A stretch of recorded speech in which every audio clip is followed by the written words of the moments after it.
বন্ধুরা, আমি একটা রান্নার ভিডিও তোমাদের সামনে তুলে ধরছি। এই যে নিরামিষ পালং শাক রান্না করব। কড়াইটা আমার পুড়ে গেছে, আলু ভাজা করেছি তো বুঝতে পারিনি। এই যে কালো জিরা পোড়া দিয়েছি, এখানে যে সবজি বেগুন,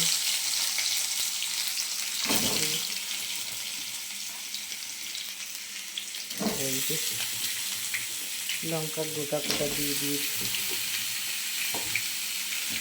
এখন ভাজবো।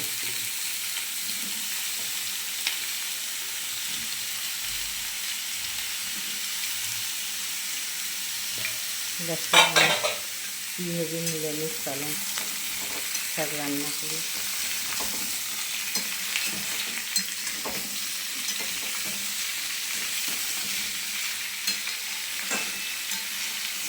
একটু ভাজবো এগুলো।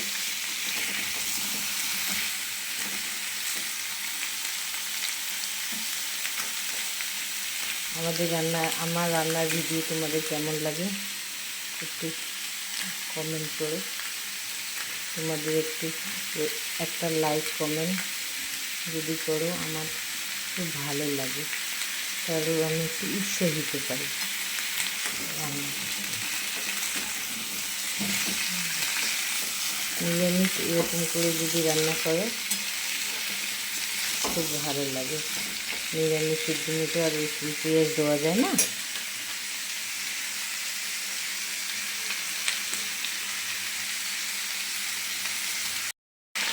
এই যে দেখো আমার ভাজাভাজি অনেকটা হয়ে গেছে। এখানে একটু আমি এই যে হলুদ গুঁড়ো, জিরের গুঁড়ো, লবণ দিয়ে দিচ্ছি, কারণ এগুলোতে কোনো মশলার ব্যবহার করে না। তো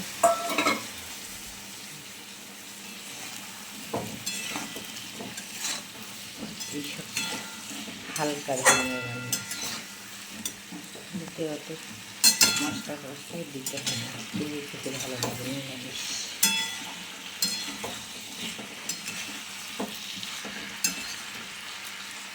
এখন আমি পালং শাকটা দিয়ে দেবো।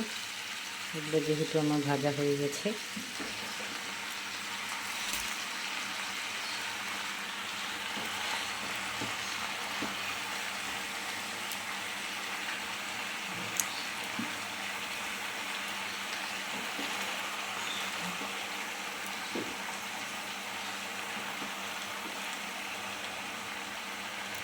এখন আমি পালং শাকটা একটু ঢেকে দেবো।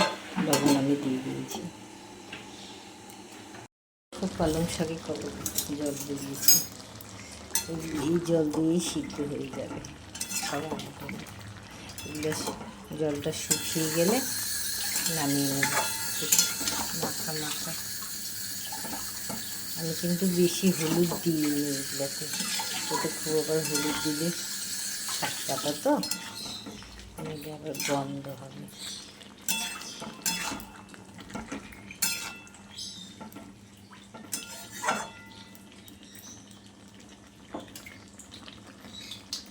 পালং শাক খেতে কার ভালো লাগে এখনকার দিনে।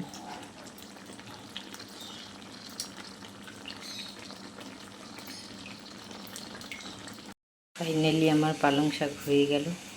তোমরা কিন্তু এরকম করে পালং শাকের মধ্যে না ডালের বড়ি যদি থাকে, হ্যাঁ ডালের বড়িও দিতে পারো।